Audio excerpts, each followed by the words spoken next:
శ్రీ రేణుక ఎల్లమ్మ తల్లి జ్యోతిష్యాలయం ముఖం చూసి జ్యోతిష్యం చెప్పబడును. మీ పేరు బలము, మీ భవిష్యత్తులో జరిగేది జరగబోయేది చెప్పబడును. మీ కుటుంబ సమస్యలు, చదువు, ఉద్యోగం, మనశ్శాంతి, ఆరోగ్యం మరియు సకల సమస్యలకు పరిష్కారం చూపబడును. భయము, అనారోగ్య సమస్యలు, అనుమానము, చెడు పూజలకి కూడా పరిష్కారం చూపబడును. ఎటువంటి వ్యాధులకైనా మూలికా వైద్యం చేయబడును. గురూజీ లక్ష్మణ్ రాజ్. Cell number 8639883141. ఓం శ్రీ మాత్రే నమః. ఛానల్లోకి స్వాగతం అండి. మిథున రాశి వారు చేయవలసిన పూజ ఒకటి మిగిలిపోయింది. అందుకే లైఫ్ సెటిల్ కావట్లేదు. అయితే ఆగస్టు 3-4 తేదీల్లో ఈ రాశి వారు ఎటువంటి ఫలితాలను పొందబోతున్నారో, మీ లైఫ్ సెటిల్ కాకపోవటానికి కారణం ఏమిటి, అలాగే మీరు బాకీ పడ్డ పూజ ఏంటి, ఆ పూజ ఏ విధంగా చేయాలి, బాకీ పడ్డ పూజను పూర్తి చేసిన తర్వాత మీరు ఎటువంటి ఫలితాలను చూస్తారు అనే వివరాలను కూడా ఈ వీడియోలో మనం తెలుసుకుందాం. కానీ అంతకంటే ముందుగా మీరు కనుక మన ఛానల్ని ఇప్పటి వరకు సబ్స్క్రైబ్ చేసుకోకపోతే సబ్స్క్రైబ్ చేసుకుని పక్కనే ఉన్న బెల్ ఐకాన్ నొక్కి ఆల్ సెలెక్ట్ చేసుకుంటే మేము ఇలాంటి వీడియోస్ అప్లోడ్ చేయగానే ముందుగా మీ మొబైల్కి నోటిఫికేషన్ వస్తుంది. ఈ రాశివారి మనసు చాలా నిర్మలంగా ఉండి నిష్కల్మషమైన మనసుతో కల్లా కపటం లేకుండా మాట్లాడుతూ మిత్రులకు ఉపయోగకరం చేయటానికి ముందుంటారు. తమ కష్టాల్లో ఉన్నప్పటికీ కూడా ఎదుటివారికి ఏదో ఒక విధంగా సహాయపడాలి అనే ఆలోచన ఎక్కువగా కలిగి ఉంటారు. ఈ మంచితనం కారణంగానే భగవంతుడు మిమ్మల్ని ఎల్లప్పుడూ రక్షిస్తూ ఉంటాడు. అయితే ఇప్పుడు చెప్పబోయే ఈ చిన్న పరిహారం చేసుకోవటం వల్ల మీకున్నటువంటి గ్రహదోషాలు, నరదృష్టి, నరపీడ, ఇలా అనేక రకాల నకారాత్మక శక్తుల నుంచి మీరు బయటపడొచ్చు. అలాగే మీ ఆర్థిక పరిస్థితి కూడా మెరుగుపడుతుంది. ఇప్పుడు చెప్పబోయే వాటిలో మీకు అనుకూలంగా ఏ పరిహారాన్ని ఆచరించినా సరిపోతుంది. మీరు ఆచరించవలసిన పరిహారాలు చూసుకున్నట్లయితే, గృహమునందు ఔషధాలు పెంచాలి, రైతులకు మేలు రకం విత్తనాలను దానం చేయాలి, ఔషధ తత్వం ఫలాలను మరియు పుష్పాలను బ్రాహ్మణుడికి దానం చేయాలి, పేదలకు ఆయుర్వేద వైద్యాన్ని ఉచితంగా అందించటానికి గాను ఆయుర్వేద వైద్యానికి మరియు వైద్యశాలలకు చేయూతనందించాలి, కుమారి లేదా కలబంద మొక్కను ఇంటి పైభాగంలో పెంచాలి. మంగళవారాలు శ్రీ సుబ్రహ్మణ్య స్వామికి ఔషధ మొక్కల ఆకులను, మూలికలను, ఔషధ తత్వం గల పుష్పాలను జలంలో వేసి అట్టి జలంతో స్వామివారిని అభిషేకించాలి. ప్రతి నెల మీ జన్మ నక్షత్రం రోజున మీకు తోచిన ఆహార పదార్థాలు కొని మీ చేతితోనే బీదవారికివ్వండి. దీంతో మీ సంపద వృద్ధవుతుంది. ఆహార పదార్థాలు కొనివ్వటం వీలు కాకపోతే కనీసం 1/2 డజన్ నాణ్యమైన అరటిపళ్లైనా కొని ఒక నిరుపేదకివ్వండి. మీ దోషాలు తొలగి మీ సంపదలు వృద్ధవటానికి ఇది అత్యంత సమర్థవంతంగా పనిచేసే జ్యోతిష్య పరిహారం కాబట్టి తప్పనిసరిగా ప్రతీ నెల ఈ పరిహారం ఆచరించటానికి ప్రయత్నించండి. కేతువు అనుగ్రహం కొరకు కేతువు యొక్క బీజ మంత్రాన్ని ప్రతిరోజు లేదా తప్పకుండా ప్రతి మంగళవారం, ప్రత్యేకించి కేతుకాలం యమగండ కాలంలో, అంటే ఉదయం 9 గంటల నుంచి 10:30 మధ్య 19 సార్లు పఠించండి. కేతువు యొక్క అనుగ్రహం కొరకు మంగళవారాల్లో, కేతుకాలం యమగండ కాలంలో వినాయకుని ఆలయాలను, పుణ్యక్షేత్రాలను దర్శించాలి. ఆలయంలో కొబ్బరికాయ, అరటిపళ్ళు, పూలు, అగరబత్తి, కర్పూరం వంటివి సమర్పించి కేతువు యొక్క అనుగ్రహం మరియు అనుకూలత కొరకు ప్రార్థించాలి. కానుకలు సమర్పించాలి. మంగళవారాల్లో మరియు ప్రతి నెల ఆర్ధా నక్షత్రం ఉన్న రోజుల్లో ఓం రుద్రాయ నమః అనే మంత్రాన్ని 108 సార్లు పఠించాలి. ప్రత్యేకించి మంగళవారాల్లో, కేతుకాలం యమగండ కాలంలో మరియు ప్రతి నెల ఆర్ద్ర నక్షత్రం ఉన్న రోజుల్లో శివాలయాలకు వెళ్లి శివుని ముందు ఈ మంత్రాన్ని పఠించటం మరింత శుభప్రదం. శివాలయంలో కొబ్బరికాయ, అరటిపళ్ళు, పూలు, అగరబత్తి, కర్పూరం వంటివి సమర్పించి కేతువు యొక్క అనుగ్రహం మరియు అనుకూలత కొరకు ప్రార్థించాలి. కేతుగ్రహం యొక్క అనుగ్రహం కొరకు చేసే ఈ పరిహారం కొంతవరకు కుజగ్రహ దోషాలను కూడా తొలగిస్తుంది. వీధి కుక్కలకు ఆహారం అందివ్వాలి. కొడుకు వరసయ్యే వారిని ప్రేమగా చూసుకోవాలి. నలుపు, తెలుపు రంగులో ఉన్న కొమ్మలని దానం చేయాలి. ఈ యొక్క అనుగ్రహం కొరకు మంగళవారాల్లో సాంబ్రాణి, నువ్వుల చెట్టు ఆకులు, మారేడు పట్ట, ఏనుగు దంతం వీటిలో ఏది లభించినా వాటిని మీరు నీళ్లల్లో వేసి కాచి ఈ నీటితో స్నానం చేయాలి.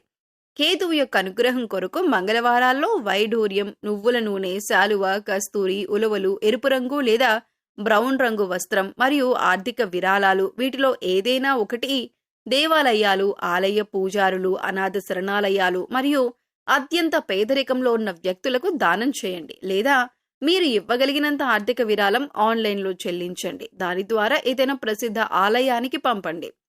కేతువు యొక్క విశేష అనుగ్రహం కొరకు కేతువు యొక్క వస్తువుల దానం, కేతు గ్రహానికి సంబంధించిన వస్తువులతో స్నానం, దేవాలయాల సందర్శన, కేతువు యొక్క అనుగ్రహాన్ని ప్రసాదించే మంత్రాలు మరియు స్తోత్రాల పఠనం వంటివి అశ్విని, మఖ మరియు మూలా నక్షత్రాలు మంగళవారంతో కలిసి వచ్చే రోజుల్లో ప్రత్యేకించి కేతుకాలం సమయంలో చేయండి. మంత్రజపం రాత్రి సమయంలో చేయటం శుభప్రదం. అలా వీలు కాకపోతే మీకు కుదిరిన సమయంలో చేయొచ్చు. కాకపోతే ప్రతిరోజు ఒకే సమయంలో మంత్రజపం చేయాలి. స్నానం చేసి శుభ్రమైన సాంప్రదాయ బట్టలు ధరించి తూర్పు దిక్కున కాని ఉత్తర దిక్కున కాని చూస్తూ ప్రతిరోజు ఒకే చోట మంత్రజపం చేయాలి. బీజ మంత్రాలను బిగ్గరగా పైకి పలకకూడదు కాబట్టి మనసులోనే మంత్రజపం చేయాలి. పుష్పాలు మరియు పండ్లు గ్రామానికి తూర్పు దిశలో గల దేవాలయంలో పూజార్థమై బహూకరించాలి. తూర్పు దిశలో దేవాలయం లేనట్లయితే గ్రామంలో గల ఏదైనా ఒక దేవాలయంలో బహూకరించాలి. ప్రతి గురు మరియు శుక్రవారాల్లో చేపలకు ఆహారం వెయ్యాలి. డబ్బులిచ్చి జీవించి ఉన్న చేపలు కొని వాటిని తిరిగి నీటిలో వదిలేయాలి. అత్తరు మొదలగు సుగంధ ద్రవ్యాలను బ్రాహ్మణుడికి శుక్రవారం నాడు దానం చేయాలి. దేవాలయాలకు అగరవత్తులు, ఇతర సుగంధ ద్రవ్యాలు, గులాబీ జలం మరియు విగ్రహాలకి అలంకారానికి కావలసిన సామాగ్రిని కొనివ్వాలి. శుక్రగ్రహం వల్ల కూడా కష్టాలు రాకుండా ఉండటానికి శుక్రుని అనుగ్రహం కొరకు శుక్రుని యొక్క బీజమంత్రాన్ని ప్రతిరోజు తప్పకుండా లేదా ప్రతి శుక్రవారం 16 సార్లు పఠించండి. శుక్రగ్రహం యొక్క అధిష్టాన దైవం శ్రీ మహాలక్ష్మి అమ్మవారు శుక్రుని యొక్క అనుగ్రహం కొరకు శుక్రవారం రోజుల్లో అమావాస్య తిథుల్లో శ్రీ మహాలక్ష్మీదేవి అమ్మవారిని పూజించాలి. శుక్రవారం రోజుల్లో ఈ శ్రీ మహావిష్ణు సమేత మహాలక్ష్మి ఆలయాలను, పుణ్యక్షేత్రాలను దర్శించాలి. ఆలయంలో కొబ్బరికాయ, అరటిపళ్ళు, పూలు, అగరబత్తి, కర్పూరం వంటివి సమర్పించి శుక్రుని అనుగ్రహం కొరకు ప్రార్థన చేయాలి. స్త్రీలను గౌరవించాలి. వివాహం కాని అమ్మాయిలకు త్వరగా వివాహం జరగటానికి సహకరించాలి. బొబ్బర్లతో ఆహార పదార్థాలు చేసి పేదలకు పంచాలి. గోవుకు బొబ్బర్లను నీటిలో నానబెట్టి తినిపించాలి. శుక్రవారం నాడు నియమంగా ఉండాలి. శుక్రవారం రోజున ఉపవాసం కూడా ఆచరించవచ్చు. శుక్రగ్రహ అనుగ్రహం పూర్తిగా లభించటం కొరకు శుక్రగ్రహ మంత్రాన్ని ప్రతిరోజు లేదా తప్పకుండా ప్రతి శుక్రవారం 16 సార్లు పాటించండి. ఏనుగులు మరియు గుర్రాలకు గ్రాసాన్ని సమకూర్చాలి.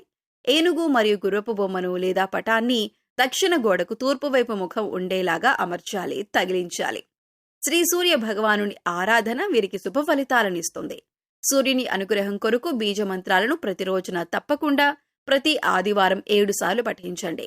సూర్యుని అనుగ్రహం కొరకు శివాలయాలను, శివుని పుణ్యక్షేత్రాలను ఆదివారాలు దర్శించండి. కొబ్బరికాయలు, అరటిపళ్ళు, పూలు, అగరబత్తులు, కర్పూరం మొదలైనవి దేవాలయంలో సమర్పించి సూర్యగ్రహ అనుగ్రహం కోసం ప్రార్థించండి. సూర్యుని అనుగ్రహం కొరకు ఆదివారంలో కుంకుమ పువ్వు, రక్తచందనం, మణిశీల, యాలకులు, దేవదారు, పట్టివేళ్లు, యష్టి, మధుకం, ఎర్ర పుష్పాలు, ఎర్ర గన్నేరు పువ్వులు వీటిలో మీకు లభించిన వాటిని నీళ్లల్లో వేసి కాచి ఈ నీటితో స్నానం చేయాలి. ఆదివారాల్లో ఎరుపు మరియు కాషాయం రంగు దుస్తులు ధరించాలి. అంతేకాకుండా సూర్యుని అనుగ్రహం కొరకు శుభతిథి ఉన్న ఆదివారాల్లో గోధుమలు, బెల్లం, కండ చక్కెర, కంచు, రాగి, రక్తచందనం, పద్మాలు మరియు ఆర్థిక విరాళాలు వీటిలో ఏదైనా ఒకటి దేవాలయాలు, ఆలయ పూజారులు, అనాథ శరణాలయాలు మరియు అత్యంత పేదరికంలో ఉన్న వ్యక్తులకు దానమివ్వండి. లేదా మీరు ఇవ్వగలిగినంత ఆర్థిక విరాళం ఆన్లైన్లో చెల్లింపు ద్వారా ఏదైనా ప్రసిద్ధ ఆలయానికి పంపండి.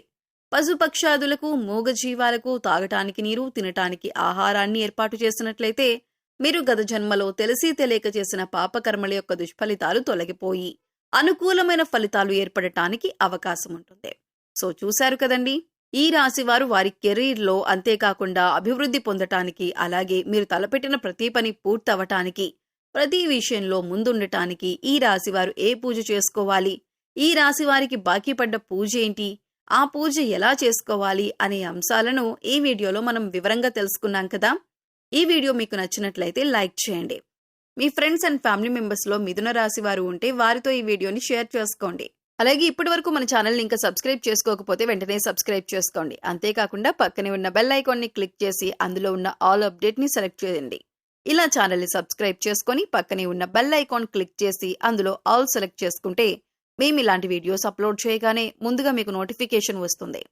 మరో చక్కటి వీడియోతో మళ్ళీ కలుద్దామండి. ఓం శ్రీమాత్రే నమః.